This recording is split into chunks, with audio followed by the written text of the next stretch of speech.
आत्ताची जी माझी ओळख आहे, मी म्हटलं तसं असीमची आई म्हणूनच आहे. आई म्हणायची तू डबे बदलत राहा बाई, लोकांचं आपल्यावर लक्ष असतं. जे काही सगळं आहे ते केवळ आणि केवळ असीम या नावात आहे. आणि फक्त असीम हे नाव नाही, बाळणपण झालं तेव्हा त्याची शुगर डाऊन झाली होती. बदलापूरमधनं सकाळच्या वेळेला ट्रेन पकडून जाणं, ऑफिस टाइम. त्या पंचतत्व कोशावर आधारित अशी शाळा आहे, 12 तासाची. त्याला दिसत नसल्यामुळे इन्सिक्युरिटी होती, त्याला एक्सप्रेस करता येत नव्हतं. कधीही शाळेने बाऊ नाही केला, माझा मुलगा दिव्यांग आहे आणि शाळेत शिकतोय. एका बाईने विचारलेलं, तुमच्या दोघांचे पास आहेत का? मी म्हटलं हो त्याचा आहे आणि मी एस्कॉट आहे. नाही मग तू उभी राहा, त्याला बसू दे. लोक भेटायचे, हे स्प्लिंट लावले, ते काय लावलंय, चष्मा एवढ्या लहान मुलाला का? डोंबिवलीला उतरता उतरता एक ड्रगिस्ट असावा, गरदुल्ला म्हणूया आपण, तरुण मुलगा, तो चढायला लागला. मला ढकललं. चालू ट्रेनमध्ये एकदा आपण पडलो, मुलाला काही केलं असतं मी काहीच करू शकले नसते. सासूबाई म्हणायच्या काळजी करू नको, कोणी काय प्रश्न विचारले उत्तर द्यायची, तू काय बांधील एवढं करणं. मग नॉर्मल मुलांना तर सुरुवात आम्ही 2022 साली केली. दिव्यांग दिन डिसेंबरमध्ये असतो ना, अपंग दिन, ते स्क्रीन पेंटिंग करायचे. अरे हा, स्क्रीन. काही 2-3 जे प्रॉडक्ट आहेत जी जास्त पॉप्युलर आहेत ती कोल्हापूर, पुणे, मुंबई सगळीकडे रिसेलिंगसाठी जातात. आमच्या कॉलेजमध्ये म्हणजे सर जे स्कूल ऑफ आर्ट मध्ये टेक्सटाईल आणि स्क्रीन पेंटिंग एक्झॅक्टली स्टॉल लावलेला, तिथे मृणाल परांजपेंची ओळख झाली. म्हणजे आत्ता नाही, दुसऱ्यांदा नाही, तिसऱ्यांदा हे यश आपलंच असतं. एक सांगू का, आज आपण एका वेगळ्या आईशी गप्पा मारायला जाणार आहोत. लग्नाआधी जॉब आणि लग्नानंतर एका दिव्यांग मुलाची आई. पण ह्या सगळ्या प्रवासात ती खचली नाही, तर ह्या तिच्या आयुष्याचा तिने सकारात्मकपणे दृष्टिकोन ठेवून तिने स्वतःचं एक अस्तित्व निर्माण केलं. ह्यात तिला तिच्या मैत्रिणीची साथ तर लाभलीच, पण ती स्वतः एक गृहउद्योजिका असून इतर महिला गृहउद्योजिका तसंच इतर दिव्यांग मुलं जे पुढे जाऊ पाहत आहेत त्यांच्यासाठी ती स्टॉल्स अरेंज करते. आणि हा सगळा तिचा प्रवास आपण आज ऐकणार आहोत. आणि अशा वेगळ्या काहीतरी दिव्यांगांसाठी करू पाहणाऱ्या आईशी आज आपण थेट गप्पा मारणार आहोत. तर चला मग, येताय ना? आता जिच्याबद्दल मी एवढा वेळ तुम्हाला सांगत होते ती ही भक्ती मावशी, आणि आज आपण त्याशी गप्पा मारणार आहोत आणि तिचा हा सगळा प्रवास जाणून घेणार आहोत. तर काय सांगशील भक्ती मावशी, कसा सुरू झाला तुझा प्रवास? हो, माझ्या प्रवासाबद्दल म्हणजे असीम सोबतचा प्रवास ना, हो नक्कीच आपण गप्पा मारूया. आता एवढं सगळं तुझ्याबद्दल ऐकलेलं आहे, तू स्वतःचं अस्तित्व निर्माण केलेलं आहेस, तर कसा झाला तुझा प्रवास, असीम सोबतचा प्रवास वगैरे? हो, असीम सोबतचा प्रवास म्हणजे खरं तर आत्ताची जी माझी ओळख आहे, मी म्हटलं तसं असीमची आई म्हणूनच आहे.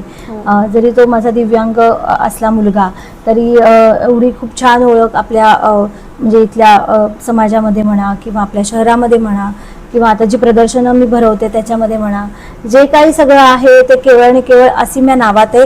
आणि फक्त असीम हे नाव नाही आहे, तर तो माझा मुलगा असल्यामुळे त्याच्यामुळेच माझी ओळख आहे आणि त्याच्यामुळेच आज मी इथे उभी आहे किंवा आपण गप्पा मारतोय. तर दिव्यांग मुलगा आहे माझा, म्हणजे जेव्हा बाळणपण झालं तेव्हा त्याची शुगर डाऊन झाली होती आणि शुगर डाऊन झाल्यामुळे तो सेरेब्रल पाल्सी डिटेक्ट झालं त्याचं. आणि व्हिज्युअल हे म्हणजे मल्टिपल डिसऑर्डर आहे, त्याला बहुविकलांग आपण म्हणूयात. हो, म्हणजे एकात एक अशा अनेक गोष्टी असतात त्या मुलांसाठी. पण तरीसुद्धा तो अत्यंत हुशार असल्यामुळे, त्याचा स्पार्क असल्यामुळे फिजिओथेरपीच्या, ऑक्युपेशनल थेरपीच्या सहाय्याने, म्हणजे तुला मी सांगते, आम्ही अक्षरशः ठाण्यामध्ये फिजिओथेरपीला जायचो, कारण 25-1 वर्षापूर्वी ठाण्यामध्येच फिजिओथेरपी फक्त चांगल्या पद्धतीने मिळायची.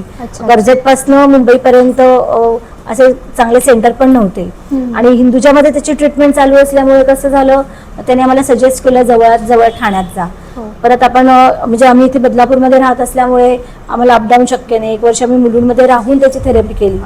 म्हणजे माझे सासरे, सासूबाई असतील, बाकी सगळे सासाची मंडळी असतील, त्यांचा सपोर्ट होताच अर्थातच, कारण आमची एक जॉईंट फॅमिली आहे. आम्ही सगळे एका ठिकाणी, वेगवेगळी घर आहेत पण आम्ही एका ठिकाणी एकत्र राहतो. त्यामुळे आम्ही या सगळ्या कार्यांना आणि मजा मस्ती सगळ्या धमाल करायला आम्ही एकत्र असतो. अर्थात त्याप्रमाणे सुखदुःखात सुद्धा आम्ही एकत्र असतो. तर त्यांचं मोलाचं सहकार्य मला मिळालंच. पण ठाण्याला जाणं येणं भाग होतं. त्यामुळे आम्ही 1 वर्ष मुलुंडमध्ये काढलं नंतर मग इथून आम्ही प्रवास करायचो थेरपीसाठी. इथून बदलापूरमधनं सकाळच्या वेळेला ट्रेन पकडून जाणं, बापरे. ऑफिस टाइमला. तुला तर आता तर तुम्ही कॉलेजला तर तुम्हाला मुली सगळीकडे प्रवास करता, तुम्हाला माहिती आहे की किती कठीण आहे. अगदीच. तर इथून तर आम्हाला खूपच त्रास होत होता बदलापूरवरनं. पण मिळायची मदत. माझी आई असायची त्यावेळेला, आधी माझे सासरे येत होते सुरुवातीला, माझे मिस्टर असायचे. मग हळूहळू तो मोठा होत गेला तस तसं मलाही मॅनेज करता यायला लागलं, कारण त्याचे स्प्लिंट असायचे. अगं त्या मुलांसाठी स्प्लिंट असतात खास प्रकारचे, व्हिज्युअली इम्पेअर्ड असल्यामुळे त्याला चष्मा होता आधीपासूनच. तर त्यामुळे त्याचा चष्मा, त्याचे स्प्लिंट, मग आम्ही सॅकमध्ये त्याचे सगळे खाऊचा डबा, कारण ठाण्याला माझे 2-3 सेशन्स तरी थेरपीचे व्हायचे. तर त्याच्यामध्ये स्पीच असायची, फिजिओ असायची, ऑक्युपेशनल थेरपी असायची. एवढ्या सगळ्या थेरपी दिल्यानंतर त्याच्यामध्ये इम्प्रुव्हमेंट होणार होती. ती आम्हाला तेव्हा कळणारच नव्हती. तो 1 महिन्याचा असल्यापासून आम्ही थेरपी त्याची चालू केली आणि डॉक्टर म्हणाले तुम्ही आत्ताच चालू करा, तेव्हा तुम्हाला पुढे रिझल्ट दिसतील. अर्ली इंटरव्हेन्शन म्हणतात त्याला, की 0 पासून 11 वर्षापर्यंत जास्तीत जास्त स्टिम्युलेट केलं, थेरपी दिली तर जास्तीत जास्त फरक पेशंटमध्ये पडू शकतो सगळ्याच केसेसमध्ये. त्यामुळे आम्ही ते वेळीच ओळखलं आणि माझ्या अर्थातच सासरच्यानी पूर्ण मला सपोर्ट दिला. तू करशील, तू बनशील, ती ट्रीटमेंट आपण करायची. आम्ही अजिबात तुम्हाला अप्रोच करणार नाही, तुम्हाला का करतेस तू म्हणून विचारणार नाही. अक्षरशः म्हणजे कारण त्याच्या मुवमेंट खूप छान होत्या ना ग त्यावेळेला, म्हणजे तुला कळून येत फॅमिलीचा खूप नव्हतं. चांगला पूर्ण सपोर्ट, सासर माहेर दोन्हीकडनं पूर्ण सपोर्ट मला फॅमिलीचा होता. माझे मिस्टर, माझे सासरे, सासूबाई, ते तिघांनी मला वेगळी मदत केली. आणि त्यामुळे म्हणजे इव्हन माझ्या सासूबाई सुद्धा त्याला काही ना काहीतरी गोष्टी शिकवायच्या. सासरे त्याला बाहेर घेऊन जायचे. जो तो आपापल्या परीने, इट इज अ टीमवर्क. या मुलांसाठी जेवढी जास्तीत जास्त आपण लोक जास्त इन्व्हॉल्व्ह होऊ त्यांच्यामध्ये, तेवढं जास्तीत जास्त त्यांच्यात इम्प्रुव्हमेंट दिसते. आणि ते सगळ्यांनी जाणलं आणि त्यामुळे वेळोवेळी तसं सपोर्ट ते करत गेले अति डेट आतापर्यंत. अच्छा. इव्हन 10वी पर्यंत शाळा त्याची, गुरुकुल शाळा आहे आमच्या इथे, योगी अरविंद गुरुकुल. अतिशय सुंदर शाळा, म्हणजे असीमची म्हणून नाही मी म्हणणार, ती एक पंचेंद्रिय ज्ञानेंद्रिय म्हणजे त्या पंचतत्व कोशावर आधारित अशी शाळा आहे. 12 तासाची. त्याच्यामध्ये स्पोर्ट्स ऍक्टिव्हिटी, गुरुकुल पद्धतीने शिक्षण. अशा शाळेमध्ये दिव्यांगांसाठी ही शाळा नसून त्यांनी खरं तर सगळ्या शाळांमध्ये दिव्यांगांना घेणं कंपल्सरी असतं. आता वेगळा विषय, पण तिथे प्रत्येक शाळा तशी सपोर्ट करते असेल. पण गुरुकुल शाळेने सांगितलं आम्ही घेणार, तो दिव्यांग असलं तरी घेणार, फक्त आमचं म्हणणं एवढं आहे की तुम्ही तिथे हजर राहा त्याच्या जवळ. कारण आम्हाला माहिती नाही अशा मुलांना कसं सांभाळायचं, शिकवायचा प्रयत्न करू, पण कसं जे काही तुमच्याकडनं पालक म्हणून करता येईल ते तुम्हालाच करायला लागेल. तर आम्ही अलाव करू, तुम्ही थांबाल का. मी अगदी एका पायावर तयार झाले, कारण मी मगाशी म्हटलं होतं तुला त्याप्रमाणे तो कुठल्याच शाळेत राहत नव्हता. त्याला दिसत नसल्यामुळे इन्सिक्युरिटी होती, त्याला एक्सप्रेस करता येत नव्हतं. त्यामुळे प्रीस्कूलचे खूप ट्राय केले ठाण्यापासून बदलापूर पर्यंत. ठाण्यात 1-2 प्रीस्कूल मध्ये घातलं होतं, की बाहेर थांबायचं, कधी खाली थांबायचे, प्रयत्न केला. म्हणजे जिथे जिथे शाळेत गेले त्या लोकांनी पण आणि आमच्याकडनं पण तो नव्हता राहत. पण गुरुकुलमध्ये त्यांनी ऍडमिशन जेव्हा दिली आणि म्हणाले तुम्ही थांबा आणि त्याच्या बरोबर थांबा, मला इतकं हायसं झालं तुला सांगते. आणि तिथून आमच्या शाळेचा अतिशय खूपच छान प्रवास.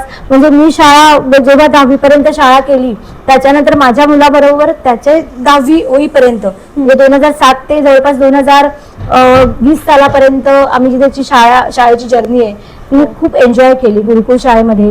अगदी त्याच्याबरोबर बाकावर बसून किंवा त्याच्याबरोबर त्याची अभ्यास जत्रा, विज्ञान जत्रा, ज्याच्या शाळेत ऍक्टिव्हिटी झाल्या किंवा त्यांचे असं सणवार साजरे करायची पद्धत आहे गुरुकुलमध्ये. म्हणजे शाळेचा खूप मोठा शाळेचा पूर्ण म्हणजे जसा फिजिओथेरपी ऑक्युपेशनलचा आहे, पण त्याच्याबरोबर ह्या मुलांना जे प्रॅक्टिकल नॉलेज आणि समूहामधनं त्यांना जे स्टिम्युलेशन मिळतं, जास्तीत जास्त लोकांमध्ये राहून स्पीच सारखी गोष्ट म्हणा, 1 to 1 पेक्षा जेवढी ते आजूबाजूनी ऐकतात आणि स्वतः त्यांना समज वाढते, ती शाळेने मला पूर्णपणे दिली. कधीही शाळेने बाऊ नाही केला. माझा मुलगा दिव्यांग आणि शाळेत शिकतोय, वर्गातल्या सगळ्या मुलांबरोबर त्यांना ते सामावून घेत होते. शिक्षक पण आणि मुलं पण आनंदाने सामावून घेत होती. मुलं ते निरागसच असतात. आणि सगळ्या शाळेमध्ये जिथे पालक असतात, पालक मिटिंग असते, त्यांना मला आवर्जून उपस्थित राहायला सांगितलं जायचं की तुम्ही असं राहायचं, असं काही तुम्ही वाटून घेऊ नका की तुमचे स्पेशल मुलगा आहे म्हणून तुम्ही नंतर येऊ नका किंवा असं कधी त्यांनी जाणवून दिलं नाही. इव्हन 10वी बोर्डाची एक्झाम होईपर्यंत शाळेने सपोर्ट केला. आमच्या स्वतः मुख्याध्यापिका आमच्या बरोबर असायच्या बोर्डामध्ये, पण त्यांनी माझ्याबरोबर फेऱ्या मारलेल्या आहेत आणि 10वी साठी प्रयत्न करून रायटर पासून सगळं त्यांनी आम्हाला मिळवून दिलेलं आहे. अच्छा. आणि मला सांगायला खूपच तुला आनंद होईल अगं, आता रिसेंटली म्हणजे करोना सुरू व्हायच्या आधी जे आता 2 पेपर कॅन्सल झालेले बघ, रायटर घेऊन आपण परीक्षा दिलेली मुलांनी, त्या परीक्षेच्या वेळेलाच तो 10वीला होता. त्याचे 1-2 पेपर राहिले होते, नाहीतर मला खात्री आहे तो डिस्टिंक्शन मध्ये पास झाला असं. त्याला 68% 10वीला पडले. अरे वा, रायटर. किती छान. येस नक्कीच. आणि त्यांनी उत्तरं दिली, त्यांनी सोडवलं, त्याचेच त्याला मार्क्स मिळाले. कारण वर्गातली सगळी मुलं 90+ स्कोर करणारी होती. पण आम्ही शिक्षकांना सांगितल्याप्रमाणे रायटर फक्त थोडंसं पुश करेल त्याला, जास्तीत जास्त त्याच्याचकडनं उत्तरं आली पाहिजे. आता तू म्हणतेस की तू एवढा प्रवास वगैरे करून घेऊन जायची, ते पण ट्रेनमध्ये एवढ्या हो, गर्दीत वगैरे, जायचे. तर तुला काही असे वाईट अनुभव किंवा काही चांगले अनुभव असे काही?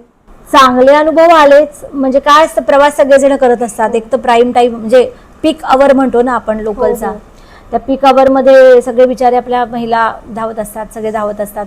आणि बदलापूरपासून जर्नी म्हणजे खूप हेक्टिक असते. काही जण दादरवरनं वेस्टर्नला जातात. म्हणजे आम्ही इव्हन त्याचा फर्स्ट क्लासचा पास काढला होता. फर्स्ट क्लासचा आम्ही एक एक्सकॉट आणि तो म्हणजे असा आमचा दोघांचा एकत्रित पास काढला होता, कन्सेशन वगैरे घेऊन.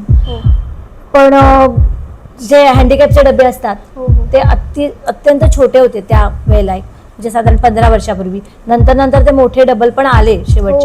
पण ते इतके छोटे बोळकंड असतात की त्याच्यात मला त्याला घेऊन सफोकेट व्हायचो अक्षरशः. मी ऑनेस्टली प्रयत्न केला, कशाला इतरांना त्रास ना, पण नाही ते जमलं. मग मी फर्स्ट क्लासमध्ये ॲज अ एस्कॉट त्याच्याबरोबर असायचं आणि प्रवास करायचो. तर अक्षरशः बायका चढल्यावर म्हणायच्या की त्याला मांडीत घ्या, किंवा तुम्ही दोघं कसे बसता. एका बाईने विचारलेलं, तुमच्या दोघांचे पास आहेत का? मी म्हटलं हो त्याचा आहे आणि मी एस्कॉट आहे. नाही मग तू उभी राहा, त्याला बसू देत. अरे इतकं म्हणजे ट्रेनची जर्नी इतकी हेक्टिक असते. तरी मी समजून घ्यायचे की अरे काय, आपल्याकडे असं आहे, आपण लांब राहतो, आपल्या जवळपास सोय नाही, आपण काहीच करू शकत नाही या गोष्टीमध्ये. एकदा तर आम्ही यायचो सकाळी रिटर्न 11-12 वाजता, बऱ्यापैकी गर्दी असायची. कधी कधी सुट्टीच्या वारी पण आमची थेरपी असायची ना, बँक हॉलिडे वगैरे, कारण त्यावेळेला लेक्चरर वगैरे येणारे असायचे, ते माझ्याबरोबर असायचे फर्स्ट क्लासमध्ये. बदलापूरला येताना उल्हासनगरला CHM वाले वगैरे. एक दिवस असं झालं, काही कारणाने फर्स्ट क्लासमध्ये मी चढले मुलाला घेऊन, आणि बघितलं तर एकच बाई होती जी डोंबिवलीला उतरणार होती. माझ्या नेहमीच्या ओळखीचे जे कॉलेजला येणारे स्टाफ असतात त्यांच्यापैकी कोणीच नव्हतं. ती बाई डोंबिवलीला उतरून गेली. आणि झालं असं, डोंबिवलीला उतरता एक ड्रगिस्ट असावा, गरदुल्ला म्हणूया आपण, तरुण मुलगा, तो चढायला लागला. मी त्याला कुठली भाषा येत होती मला माहित नाही, गॉड नोज. मी त्याला म्हणत होते, लेडीज फर्स्ट क्लासमध्ये, मी त्याला म्हणत होते उत्तर, हा लेडीज डबा आहे, तू उत्तर. तर तो हसत होता, कारण तो त्या शुद्धीत पण नव्हता. खालती फेरीवाले होते, त्यांना म्हटलं दादा आहे ना उतरवा, लेडीज डबा आहे, कोण नाही आहे, कल्याणपर्यंत गाडी थ्रू आउट जाणार आहे, फास्ट लोकल आहे, मी आणि माझा मुलगाच, त्याला उतरवा. तर त्यांनी पण काही लक्ष दिलं नाही. गाडी स्टार्ट झाली, तो चढला. तो चढल्यावर मी आतमध्ये माझ्या मुलाजवळ गेले, कारण आसिम त्यावेळेला अगदी हार्डली 10 वर्षाचा वगैरे होता गो, 9-10 वर्षाचा. तर मी प्रयत्न केला, अरे बाबा ह्याला हुसकवावं किंवा त्याला एका ठिकाणी थांबवावं, पण तो ना असा हसत माझ्याकडे सरकायला लागला. म्हटलं बापरे. आणि त्या लोकांमध्ये जे गरदुले असतात त्यांच्यात खूप ताकद असते, ते नशेमध्ये असतात. मग मी शेवटी नाईलाजास्तव जेंट्समध्ये काही जण दिसले मला हालचाल, त्यावेळेला असं जेंट्स कंपार्टमेंट अर्ध असायचं विंडोसारखं. मी आवाज दिला की प्लीज हेल्प म्हणून, आणि देवाच्या कृपेने तिथे एक सरदारजी म्हणजे एक शीख गृहस्थ होते, म्हणजे यंगच असतील, त्यांनी आवाज ऐकला, तातडीने ते आले. आणि नेमकं काय झालं, योगायोगाने तो उभा होता, त्यांच्याकडे पाठ करून त्या खिडकीच्या तिथेच त्यांनी अशी त्यांची मानगूट गच्च आवळून धरली आणि म्हणाला, बेंजी आप डरो मत, मैं हूँ, मैंने उसको पकड़ के रखा, कुछ नहीं करेगा वो आपको, अभी आप बैठो, आराम से बैठो, पहले कोई नहीं है क्या लेडीज. मी म्हटलं कोणी नाही आहे. अरे कोई बात नहीं, आप बैठो आराम से. त्यांनी अशी त्याची मानगूट जी पकडली कल्याण येईपर्यंत. गाडी सिग्नलला थांबली होती 2 मिनिटं खाडीच्या इथे कल्याणच्या आधी, पण तरी त्यांनी मानगूट सोडली नाही. इतकी ताकद लावली, धरून ठेवलं. कल्याण जसं आलं तसा तो माणूस म्हणजे जे होते पंजाबी ते उतरले, त्या माणसाला खेचून काढलं, 2-4 लाफा मारल्या आणि हकलून लावलं. आणि म्हणा ट्रेन सुरू होईपर्यंत थांबले आणि म्हणाले, बहनजी डरो मत, वो अभी निकल गया है, अभी वो चढ़ाई नहीं है ट्रेन में, आप आराम से जाओ, आप ऐसे अकेले क्यों आ रही हो. मैं म्हटलं नहीं भाई साहब, मैं क्या कर सकती, मेरा बेटा ऐसा है, हँडिकॅप, थेरेपी के लिए जाना पड़ता है, कोई गल नहीं, तुम्ही जेंट्समध्ये चढत जा शक्यतो, अशा वेळेला रिस्क घेऊ नका.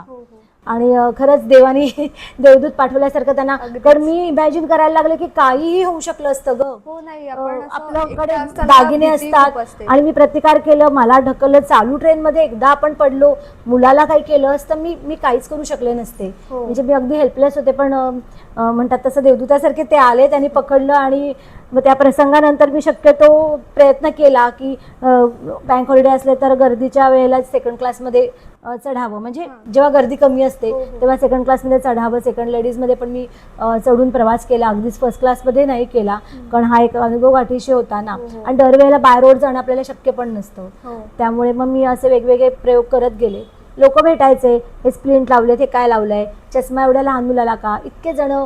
कारण ट्रेनचा प्रवास, पब्लिक ट्रान्सपोर्टचा प्रवासात तर वेगवेगळे तऱ्हेची माणसं भेटत राहिली, पण मी कणखर राहिले, कारण माझ्या घरच्यांचा मला वन्स अगेन माझ्या घरच्यांचा मला सपोर्ट होता. सासूबाई म्हणायच्या काळजी करू नको, कोणी काय प्रश्न विचारले उत्तरं द्यायची, तू काय बांधील नाहीयेस. आई म्हणायची तू डबे बदलत राहा बाई, लोकांचं आपल्यावर लक्ष असतं. म्हणजे मी सांगेन की म्हणजे ह्याच्यातनं पुढच्या ह्याच्यात असे अपंग मुलं किंवा पालकांना वेळच येऊ नये, पण अशी वेळ आली तर काय काय प्रिकॉशन्स घ्यायच्या, काय काय लेसन्स लर्न मी जे केलं ते मी उलट तुला सांगायला मला आवडेल की लोकांचं आपल्यावर लक्ष असते. माझी आई म्हणायची हे खरं आहे, आपण आपल्या नादात असतो, आपण आपल्या त्रासात असतो, पण लोक बघत असतात. सो पब्लिक ट्रान्सपोर्टमध्ये आपल्या मुलाला पाल्याला घेऊन जाताना नॉर्मल असेल किंवा स्पेशल असेल, खास करून आपण लक्ष हे ठेवलंच पाहिजे. हो, कारण जगात लोक जेवढी चांगली आहेत तेवढी वाईट आजकाल तर खूपच भोळेपणाने बायका मुली विश्वास ठेवतात. तर अलर्ट राहावं. पटकन अनोळखी माणसांना अगदी पत्ता असेल तरी मदत करायला जाऊ नये. का, कारण ह्याच्यातनं पुढे जाऊन काय निष्पन्न होणार असेल आपल्याला माहिती नसतं. बरोबर, आपण आपली काळजी घेतली. हो, नक्कीच. आणि त्याचबरोबर तुझ्या अनुभवाने अजून कोणावर अशी जर पाळी आली असेल तर त्यांनाही शिकायला मिळेल. हो ना, म्हणजे असे अनुभव आलेत मला. आणि जर असं कुणाला प्रवास करायची वेळ आलीच तर ह्या सगळ्या काळज्या घ्यायच्या, सांभाळून राहायचं आणि मुलांना आपल्या विशेषतः सांभाळायचं, इकडे तिकडे ठेवायचं नाही, सोडायचं नाही. आणि व्यवस्थित प्रवास तुम्ही करू शकता. असं तुझ्यावरून बरेच जणांना अजून हेल्प मिळेल. आणि जसं तू म्हणालीस की तुला मेन घरचा सपोर्ट असल्यामुळे तू हे सगळं करू शकलीस. म्हणजे घरामध्ये सपोर्ट म्हणजे सासू सासरे होतेच. माझे मिस्टर आता म्हणजे ते IT कंपनीत जॉब करतात, त्यामुळे अर्थात परत प्रवास आला त्यांना. तेव्हा तर ते वेस्टर्नला जायचं अंधेरीला, आता तरी ऐरोलीपर्यंत जातात. शनिवार रविवारशिवाय वेळ नाही. IT काम करणाऱ्या लोकांचं तुला माहिती आहे काय, अगदी घरी येऊन पण कॉल असतात. पण शनिवार रविवार पूर्णपणे असीमला ते देतातच. इव्हन आता मी म्हटलं तसं माझी आता प्रदर्शनं सुरू झालेत. प्रदर्शनासाठी त्या संबंधित जरी काही माझी कामं असेल काय असेल तरी ते घरी राहतात, थांबतात आणि असीमकडे बघतात. कुठे मला ट्रिपला जायचं 2 दिवस, ते आनंदाने थांबतात. असीमचं अथपासून इथेपर्यंत सगळं ते करतात, आनंदाने करतात. त्याला फिरवणं, बाहेर नेणं, त्याच्याशी संवाद साधणं, म्हणजे संवाद साधणं, खेळणं, त्याला सगळ्यांकडे नेणं आणणं, देवळात नेणं, त्याला जे जे आवडते ते सगळं काही ते करतात. माझ्या सासूबाई सुद्धा आता त्या थकल्यात, वय झालंय, पण त्या सुरुवातीपासूनच त्याच्या अभ्यासासाठी खूपच जागरूक असायच्या. म्हणजे एस्पेशली तुला सांगते, आपले श्लोक म्हणू नको, आपण जे रामरक्षा म्हणतो परवाचा, म्हणजे पूर्वीच्या काही लहानपणी असायचा पाढे म्हणू नकोस, छोटी छोटी गणित, व्यवहार ज्ञान, हे सगळं माझ्या सासूबाईंनी त्याला शिकवलंय पहिल्यापासून. आणि म्हणायच्या त्या की त्याला शिकवत राहायचं, तो कधी ना कधी तरी त्याचे रिझल्ट तुला दाखवेलच. आणि मी म्हटलं तसं 10वीला त्यांनी खरंच करून दाखवलं. म्हणजे माझ्याशिवाय रायटर बरोबर तो बसलेला अक्षरशः 4 तास, रायटरचीही कमाल आहे, त्याचीही कमाल आहे. 4 तास त्या दोघांनी पेपर सोडवले प्रत्यक्षात. आणि त्याला म्हणजे खरंच कमाल आहे. म्हणजे एवढं सगळं असून, डिसॅबिलिटीज असून सुद्धा एवढं करणं, मग नॉर्मल मुलांना तर म्हणजे काहीच हरकत नाहीये. तुम्ही प्रयत्न केलात तर काहीच अशक्य नाहीये. घरच्यांची साथ असेल, आपल्या स्वतःवर आपला आत्मविश्वास जरा असेल. आणि मी नेहमी म्हणते की एक दरवाजा बंद झाला ना, तुला सांगते मी सानिका, दुसरा दरवाजा कायम उघडलेला असतो. सो तुमच्या जेनझीज म्हणूया तुम्ही जे म्हणतात सोकळ, ते तुम्ही मुलं पेशन्स वाढवा. फक्त थोडे पेशन्स तुमच्यात जर असतील ना तर तुम्हालाही जाणवेल की आत्ता नाही, दुसऱ्यांदा नाही, तिसऱ्यांदा हे यश आपलंच असतं. सो लवकर हरायचं नाही, पेशन्स ठेवायचे. आणि आपण समोरून जर काही हेल्प मागितली ना तर करणारे आपल्याला मिळत असतात. तर त्यामुळे गरज आहे. थोडंसं आपण आपल्याकडनं एक पाऊल पुढे जायला हवं ना. म्हणजे आता माझ्या मुलाला प्रॉब्लेम आहे म्हणून मग मी फक्त अशी कोशात राहिले तर माझ्याबरोबर तोही राहील ना. ती मुलं अगदीच. इव्हन सामान्य मुलं पण आपल्या आई वडिलांवर, आपल्या आई वडिलांच्या पर्सनॅलिटी ज्या असतात त्याच मुलांवर रिफ्लेक्ट Reflect होत असतात. त्यामुळे पालकांनाही तेच सांगेन, मुलांनाही तेच सांगेन, तुम्ही पेशन्स वाढवा. आता तर मल्टीटास्किंगचा जमाना आहे, सो मल्टीटास्कर तुम्हाला असायलाच हवाय. हो, हो. आणि तुमच्या हॉबीजला तुम्ही तुमचा व्यवसाय बनवा. तेच तुला मी आता सांगत होते की आम्ही आता प्रदर्शनं असीमच्या नावाने भरायला म्हणजे बदलापुरात सुरुवात केली. मी जसं आता म्हटलं 10वी झाली, हो, हो. आपण 10वी बद्दल बोलत होतो. 10वी झाली, त्याला पर्सेंटेज मिळाले, मग करोना तुमचा आला. हा सगळा प्रवास कसा सुरू झाला? म्हणजे तुझं हे आधीच तुझ्या डोक्यात होतं की काहीतरी अर्थातच सुरू नाही, करावं की- अर्थातच नाही. तेच सांगते तुला की आता 10वी झाली त्याची, हां. करोना आला आणि सगळं ठप्प. चला एवढे छान मार्क मिळाले, अरे पण पुढे काय? हो. कारण शेवटी थांबून चालणारच नाही ना. नाहीच चालणार. मग माझे वडील इथेच राहतात पलीकडे पूर्वेला, भावे, गजानन भावे. अच्छा. तर ते टेक्स्टाईलमध्ये काम करायचे. तर त्यांना खूप अनुभव आहे टेक्स्टाईल फील्डमधला. अच्छा. आणि त्यांचं म्हणजे केमिस्ट्री वगैरे विषय पण सगळे खूप चांगले होते त्या काळी. हो. तर ते म्हणाले बघ म्हणजे आता टेक्सटाईल मधूनच त्यांनी शिक्षण घेतलं होतं? शिक्षण मग टेक्स्टाईलमधनं नव्हतं घेतलं. अच्छा. त्या काळाला असं प्रॉपर फॅकल्टी नव्हती. Okay okay. त्यावेळेला मॅट्रिक होतं किंवा आपलं रेग्युलर कॉलेज होतं. हो हो. पण त्यांनी एक्सपिरियन्समधनंच जॉब करून, व्यवसाय करून ते स्क्रीन पेंटिंग करायचे. अरे वा. हां, स्क्रीन पेंटिंग करायचे. आणि टेक्स्टाईलमध्ये असल्यामुळे वेगवेगळ्या लूममध्ये जे काय अडचणी, आता आपण टेक्स्टाईल डिझायनर, टेक्स्टाईल इंजिनियर असं म्हणतो, पण ते हो. त्या काळी ते शिकून त्यांनी अनुभव घेऊन जॉब कारण करून. आमच्या कॉलेजमध्ये हां. म्हणजे सर जे स्कूल ऑफ हां. आर्ट मध्ये टेक्सटाईल आणि स्क्रीन पेंटिंग हे एक्झॅक्टली, दोन्ही आहे. दोन्ही विषय आहेत. म्हणून त्या म्हटलं काही की विषय आता- नसताना हां. बघून बघून ते शिकलेले होते. हो. म्हणजे फार पूर्वीचा काळ, आता ते जवळपास 79 वर्षाचे आहेत. तर त्या म्हणजे अगदी काळी मी तुला सांगेन की ह्याच्यासाठी डिपार्टमेंट आहेत आमच्याकडे एक्झॅक्टली special. एक्झॅक्टली. आणि खूप इंटरेस्टिंग आहे हे. हो, म्हणजे म्हणून म्हटलं ना, फॅकल्टी आहे, वेगळं शिक्षण घ्यायला लागतं, मग तुम्हाला तुमच्यासाठी पोस्ट असतात. पण तसं नाही, त्यांनी त्यांच्या अनुभवातनं शिकून आवडीने ती जॉब करून, व्यवसाय करून, असं टेक्स्टाईलमध्ये त्यांनी स्वतः ते कॉन्ट्रॅक्ट मिळवायचे. अच्छा. आणि त्यांनी सुरुवात केलेली. तर त्यामुळे त्यांचं काय होतं, थोडं त्यांना माहिती होतं, म्हणजे बेसिक. जसं आता आमचे हे होम केअर प्रॉडक्ट्स आहेत, हो हो. तर सोप कसे बनवायचे, हँडवॉश कसे अच्छा, बनवायचे, ते म्हणाले ह्या थोड्या थोड्या गोष्टींचं मला नॉलेज आहे. ह्याला असीमला जर पुढे आपल्याला न्यायचं आहे आणि तर व्होकेशनलला काही चान्स नाही, तर आपण हा प्रयत्न करूया की तो त्याच्यातनं कसा पुढे जाईल. हां. तर मी जरा सुरुवात करतो, तू मला मदत कर, मी बनवतो प्रॉडक्ट, बघूया, ट्रायल घेऊया. हो. आणि तुला सांगायला म्हणजे हे अक्षरशः कोरोनाच्या काळातलं आहे ना. म्हणजे 21-22 सालची गोष्ट आहे. आज 2026 आहे, पण ह्या एवढ्या वर्षात आमची 8 उत्तम दर्जेदार प्रॉडक्ट मार्केटमध्ये आहेत. अरे वा. म्हणजे हे खरंच कमाल आहे. म्हणजे फक्त सोप्स की नाही, ह्याच्यात होम केअर प्रोडक्ट्समध्ये आमचे लिक्विड सोप आहे, लिक्विड डिटर्जंट आहे, डिटर्जंट पावडर आहे, अच्छा. आपले बाथ सोप्स असतात ते आहेत, एक आमचं युनिक TSP काय तुम्ही म्हणता तसं कॉपर क्लीनर आहे. अच्छा. नंतर कम्फर्ट टाईपचं जे लिक्विड आहे ते आहे, फ्लोअर detergents. क्लीनर आहे. असे आमचे जवळपास 8 प्रॉडक्ट्स आहेत सक्सेसफुली मार्केटमध्ये. असीम सोपवर्क हे नाव आम्ही प्रयत्नपूर्वक पोहोचवलं आहे आपल्या अच्छा. जवळपासच्या सगळ्या ठिकाणी, वेगवेगळ्या एक्झिबिशनमध्ये. मग ते तसंच झालं, एक्झिबिशन तेव्हा मध्ये मध्ये होत होती थोडी थोडी. मग मी विचार केला, मग आता प्रॉडक्ट तर झालेत, पोचवायचे कसे लोकांपर्यंत. हो हो. असीमचा तर पार्ट आहे, समजा मेकिंगमध्ये त्यांनी हेल्प केली किंवा थोडंफार माझ्याबरोबर बसल्या हेल्प केली, हो. पण मग प्लॅटफॉर्म तर हवा. पण मग हे सगळं तुम्ही घरीच बनवता की हे सगळे factory? माझे वडील स्वतः तयार करतात. अच्छा. पॅकिंग, लेबलिंग पासून सगळं, म्हणजे त्याचे वरचे जे स्टिकर आहे, त्याचं डिझाईन आहे, ते स्वतः सिलेक्ट करतात. आणि हे कुठे मिळतील किंवा कुठे हे website? आम्ही घरनंच करतो. त्यामुळे माझ्या घरी इथे वेस्टला बदलापूरमध्ये आणि ईस्टला बदलापूर ईस्टला माझे वडील जे स्वतः मॅन्युफॅक्चरर आहेत ना, अच्छा. त्यांच्याकडे. अच्छा. आणि जे आहे ते आता आमच्या एक्झिबिशन थ्रू, कारण शॉपमध्ये वगैरे फार आम्ही ठेवत नाही. पण मला तुला सांगायला आवडेल की आमचे काही 2-3 जे प्रॉडक्ट आहेत जी जास्त पॉप्युलर आहेत, ती कोल्हापूर, पुणे, मुंबई सगळीकडे रिसेलिंगसाठी जातात. अरे वा. हां, बल्कमध्ये.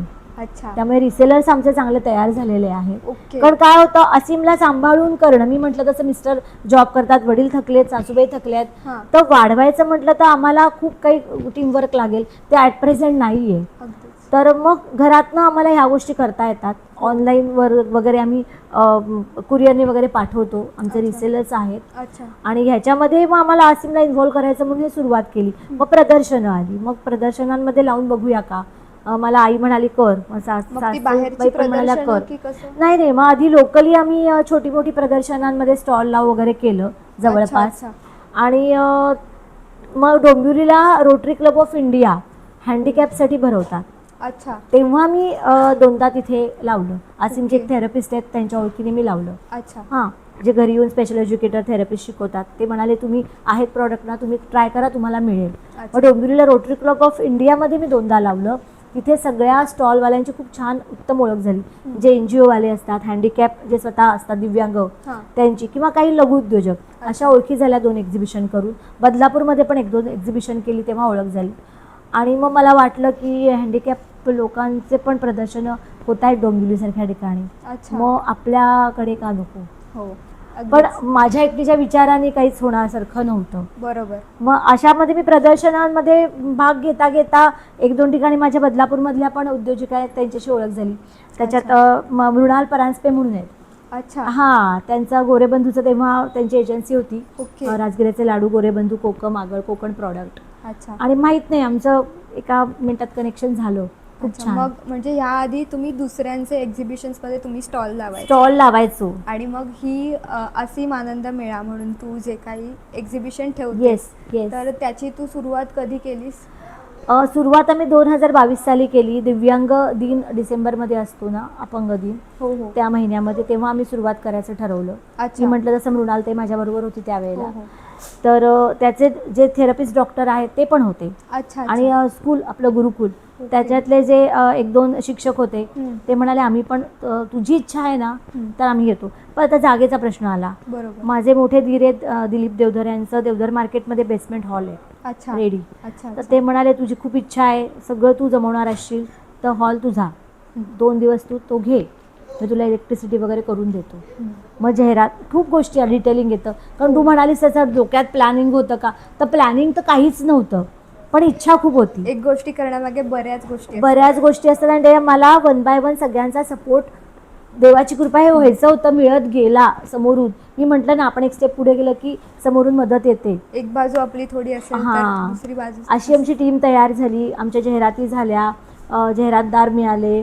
आणि दिव्यांग दिनी आम्ही अत्यंत उत्तम प्रकारे 30 स्टॉलमध्ये जवळपास 20 ते 25 स्टॉल दिव्यांगजनांचे होते, 5 ते 6 लघु उद्योजकांचे होते.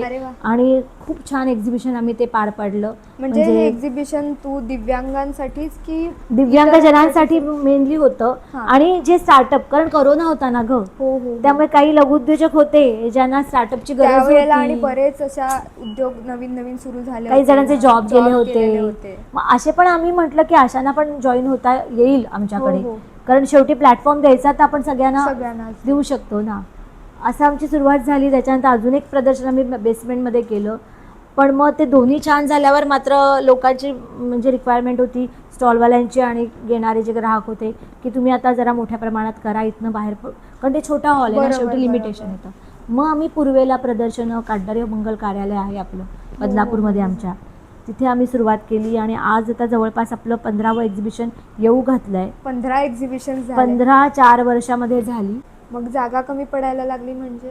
अगं जागा कमी पडायला लागली म्हणजे काय झालं, पहिल्या प्रदर्शनात 30 आम्ही घेतले स्टॉल, तेच आम्ही खूप आनंद असं वाटलं आम्हाला. दुसरं प्रदर्शन आम्ही भरवलं तर तेव्हा आता 30च्या ऐवजी आमच्याकडे 50 एक इन्क्वायरी आल्या आम्हाला नाईलाजाने परत 30, पण जागा तेवढीच होती ना. पण तेही अत्यंत छान झालं, खूप सुंदर झालं. अर्थात मेहनत होतीच, जाहिराती करा, स्पीकर लावा, मॅस्कोट्स आणा वगैरे वगैरे. आणि मग तिसऱ्या प्रदर्शनाच्या वेळेला मग आम्ही दोघींनी ठरवलं, मी आणि मृणालनी, की अरे बापरे हे ते काय बरोबर नाही, दरवेळेला लोकांना नको सांगायचं. आणि थोडे काही जण म्हणायला लागले की आता बाहेर पडा, म्हणजे आता हे वेस्ट झालं, इसला पण या ना तुम्ही, इसला पण हॉल आहेत चांगले, तिकडे प्रदर्शन करा, म्हणजे तिथे सुद्धा जास्तीत जास्त ग्राहक संख्या तुम्हाला मिळेल, फुटफॉल आपण म्हणतो ते. मग आम्ही मात्र ठरवलं, इन्क्वायरी जास्त आहे, स्टॉलवाल्यांचं वाढतं प्रेशर आहे. म्हणजे आमचं असा मोटिव्हच नव्हता की अपंग दिनी, आम्हाला एक माझी इच्छा होती, सगळ्यांनी मला मदत केली, मृणालताईंनी केली, दळवी डॉक्टरांनी केली, चला छान, हॅपी सॅटिस्फाईड. असं झालंच नाही, एकदम अचानक सगळं चित्र बदललं, अत्यंत सुंदर झालं सगळ्यांच्या साथीने.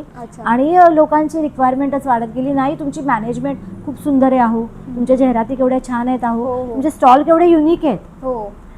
त्यामुळे काय झालं, आम्हाला ते छान वाटलं. आणि घरच्यांचा सपोर्ट वन्स अगेन, की घरचे म्हणाले ठीक आहे तुला हे जमताय सगळं सांभाळून.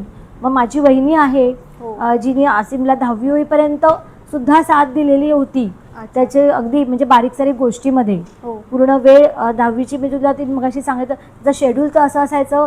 सकाळी फिजिओथेरपी करून मी यायचे, हां. नंतर शाळेत जायचे, शाळेतनं दुपारी मी माझ्या आईकडे जायचे, ते घर जवळ म्हणून. हो. मग माझी वहिनी त्याला सांभाळायची, तू आराम कर मी त्याच्याकडे बघते. अच्छा. मग संध्याकाळी फिजिओथेरपी करून परत घरी येणं, इतकं त्याचं शेड्यूल टाईट असायचं. एक दिवस फिजिओथेरपी, एक दिवस शाळा, एक्झामच्या वेळेला दोन्ही एकत्र, असं करत मी ती शाळा आणि थेरपी पॅरलली कंप्लीट केले. आणि हे करताना मला बदलापूरमध्ये काही वर्षांनी ऑक्युपेशनल थेरपी, जी मी तुला आता वर्णन जे सांगितलं. उल्लेख केला ओघाओघाने की अगदीच. डॉक्टर दळवी नवरा बायको त्यांनी क्लिनिक चालू केलं. हो. आणि मग मला जरा हुश झालं, जरा ठाण्याचं आता जर्नी थांबवता येईल आणि इथे जवळच बरं पडेल. हां, मग त्यांच्याबरोबर माझी फिजिओथेरपी असीमची सुरू झाली. आणि हे करताना माझी इच्छा, मला बोलायची सवय आहे, तुला माहिती आहे ॲज यू नो, की सगळे विचार मग एक्सप्लेन करायचे, त्यांच्याबरोबर शेअर करायचे. हरकत नाही म्हणाले, करूया ना. हो हो. काहीच हरकत नाही. मग तो कोरोना आला, कोरोनामध्ये प्रदर्शनं, होम केअर प्रॉडक्ट तेही झालं. आणि त्याच्यामध्ये लॉकडाऊन वगैरे अगं लॉकडाऊनमध्ये ना एकदा लॉकडाऊन उठला होता. हां. आता उठलेल्या लॉकडाऊनमध्ये एक्झिबिशनमध्ये मी एका स्टॉल लावलेल्या, तिथे मृणाल परांजपेंची ओळख झाली माझी. अचानकच. अच्छा, मग ते तुम्ही स्टॉल्स मग मी स्टॉल्स लावले, एक्झिबिशन मग एक्झिबिशन सुरू केली. मध्ये तू एकटीच सगळं करायची? नाही, तिचा पूर्णपणे सपोर्ट. म्हणजे आता काय झालंय, दैवी डॉक्टर आणि मिस्टर अँड मिसेस आहेत, त्यांचं मोठं सेंटर आहे. आणि त्यांचा अर्थातच मोटिव्ह आहे की ह्या दिव्यांगजनांसाठी काम करणं, स्कूलिंग वगैरे सगळं त्यांचं आहे. त्यांना प्रॅक्टिकली दरवेळेला शक्य नव्हतं. पण मृणाल परांजपे माझ्याबरोबर त्या एक्झिबिशनपासून आत्तापर्यंत त्या आता माझ्या आता पूर्णपणे पार्टनरच आहेत. म्हणजे आम्ही दोघी मिळूनच असीम आनंद मेळा हे एक्झिबिशन भरवतो. आणि त्याच्यात अचानक मी म्हणतो तसं मॅस्कोट्स वगैरे आम्ही घेतले होते. तेव्हा ऋषिकेश गोखले म्हणून आहे, जो यंग एज एनझी आहे, त्याची ओळख झाली. कारण आम्ही शेवटी बऱ्याच गोष्टींचा अभाव आमच्यामध्ये एजिंगमुळे म्हणा किंवा आम्हाला नॉलेज नसल्यामुळे होत होता. पण त्याचा एक हेल्पिंग हँड आम्हाला मिळून गेला. तो पण आम्हाला नंतर जॉईन झाला ॲज अ कोऑर्डिनेटर, आता पार्टनर म्हणून पण. की तो सोशल मीडिया वगैरे तो सगळं हँडल करायला लागला, फ्लेक्सचं डिझायनिंग वगैरे, किंवा वेगवेगळे आयडियाज देणं. दोन्ही दिवस एक्झिबिशनला जी काही हेल्प लागेल ती तो सगळी करायला लागला, समन्वयक म्हणून. तर असं अशी आमची टीम बनली. आणि पहिल्या एक्झिबिशनपासून आत्ताच्या एक्झिबिशनपर्यंत मृणालताई आणि मी, आम्ही दोघी अगदी मैत्रिणी बहिणी जीवाभावाच्या. म्हणजे आमच्यामध्ये असं गिव्ह अँड टेक आहे की मी न बोलता तिला बरंच समजतं, किंवा तिला कधी काही वाटत असेल अरे हे बरोबर नाही आहे किंवा काय, तर ते मला कळतं. आमचं खूप छान कोऑर्डिनेशन आहे. येस. म्हणजे बरेच जण म्हणतात आम्ही बहिणी आहोत का, आम्ही म्हणतो आम्ही बहिणी आहोत. त्यामुळे आमचं एकदम छान बॉन्डिंग आहे. एवढं सगळं चालू असताना तुझे किती मॅक्झिमम स्टॉल्स भरले? हो, हे तर खूपच मस्त आणि इंटरेस्टिंगच मला विचारतेस. कारण 30 संख्या आपली होती सुरू झाली तेव्हा ना. आणि मग काटदारे हॉलमध्ये आम्ही भरवायला लागलो एक्झिबिशन. तर 40 अराउंड 45 वगैरे स्टॉल्स आम्हाला दोघींना मॅनेज होत होते. मग ते 50 पर्यंत झाले. आणि मग असं करता करता एकदा तर आम्ही एका वेळेला 2 ठिकाणी 90 स्टॉल लावले होते. अच्छा. अरे मला असं वाटतं मृणाल आली. अगं मी मृणालला बोलवलं होतं, तू येणार आहेस, मी सांगितलं होतं तिला. आता तिला सुद्धा भरपूर काही आपल्याला विचारता येईल. खूप साऱ्या तुला किस्से आणि गमती जमती ऐकायला मिळतील. नक्कीच. चालेल, मग आता आपण मृणाल ताईला बोलूया. येस बोलूया, बघूया ती आली का.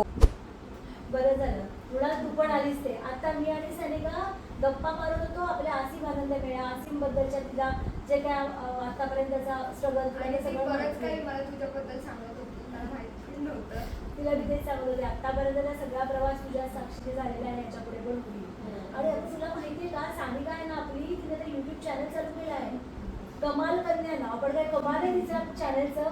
आणि एवढंच नाही, ती कोकणात जाऊन कोकणामधला कोकण मेवा असेल, भातशेती असेल, भात कापणी असेल, आजूबाजूचा परिसर, तिथली ठिकाणं, बरोबर ना, मंदिरं वगैरे सगळं ती कव्हर करते कमाल कन्या या नावाने. तर आपणही आणि आपण सगळ्यांनी सुद्धा कमाल कन्या या आपल्या सानिकाच्या यूट्यूब चॅनलला लाईक, शेअर आणि सबस्क्राईब करू. आणि त्याचबरोबर असीम आनंद मेळा म्हणून ह्यांचं फेसबुकवर सुद्धा पेज आहे, तर त्याला फॉलो करून सपोर्ट करायला विसरू नका. आणि आम्हाला सुद्धा कमाल कन्याला इंस्टाग्राम आणि यूट्यूबवरती फॉलो आणि सबस्क्राईब करा. मग आता एवढी सगळी मी जर्नी एवढा वेळपासून तुमची ऐकते, मग आता अपकमिंग काही आहे की नाही? अपकमिंग एक्झिबिशन आहे आता पाडव्याच्या, म्हणजे होळी, धुलीवंदन आणि पाडवा. अच्छा. अशा दृष्टीने आम्ही 28 फेब्रुवारी आणि 1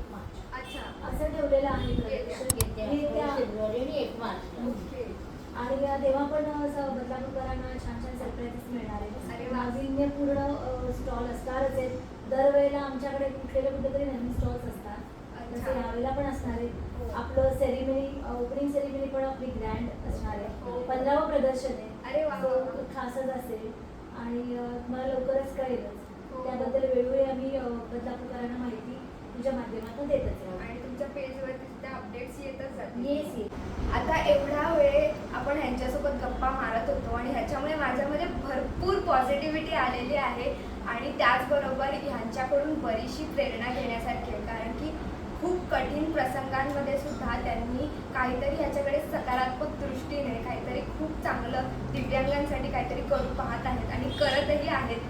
तर तुम्ही सुद्धा तुमची अशी काही परिस्थिती असेलही किंवा काहीही असेल किंवा महिला ज्यांना काहीतरी करू पाहता आहेत आणि जसं हे म्हणाले आणि आतापर्यंत तुम्ही ऐकत आलात की त्यांच्या घरातून त्यांना खूप जास्त सपोर्ट होतात. जर त्यांचे घरचे जर आपला व्हिडिओ पाहत असतील तर त्यांनी नक्कीच अशा महिलांना किंवा अशा उद्योजकांना सपोर्ट करा, जेणेकरून आपण एकमेकांच्या साथीने आपण पुढे जाऊयात. त्याचबरोबर जसं त्यांनी सांगितलं तर त्यांचं येत्या पाडव्याच्या वेळेला एक्झिबिशन आहे. तर तुम्ही नक्की बदलापूर किंवा ठाणे किंवा दादर ह्यापैकीच्या मधल्या कुठल्याही शहरात किंवा जवळपास असाल तर या एक्झिबिशनला व्हिजिट द्या. आणि इथे खूप क्वालिटी प्रोडक्ट्स असतात, क्वालिटी स्टॉल्स असतात. तर नक्की व्हिजिट द्या. आणि त्याचबरोबर माझा व्हिडिओ इतका वेळपर्यंत तुम्ही पाहत आहात तर सबस्क्राईब केलं नसेल तर नक्की कमाल कन्याला सबस्क्राईब करा. त्याचबरोबर लाईक करा, शेअर करा, कमेंट करा आणि इंस्टाग्रामवरती कमाल कन्याला फॉलो करा. आणि त्याचबरोबर ह्यांचं असीम आनंद मेळा म्हणून पेज आहे तर त्यालाही फॉलो करा. तुम्हाला ह्यांच्या एक्झिबिशन्सचे सगळे डिटेल्स आणि सगळं मिळून जाईल. तर भेटूया